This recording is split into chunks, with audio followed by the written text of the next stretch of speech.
tell me ways how you support Jay in his career.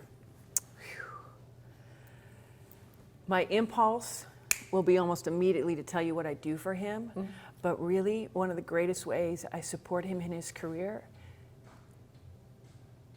is how deeply moved I am when he's proud of himself. Like when he comes home triumphant from a meeting or a new pitch or whatever that is, like there's been this past year some reinforcement now of the quality of who he is in his work life, that even though it's taken time away from me, when he comes in the door, that proud of himself, like that eases me into the things I need to deal with about we're not spending as much time together or things that the home aren't getting as much attention.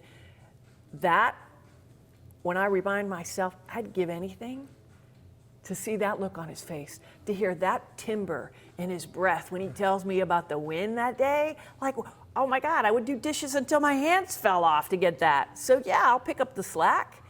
So that's how I support myself, that intention. Him being the best possible version of himself is part of my context of relationship.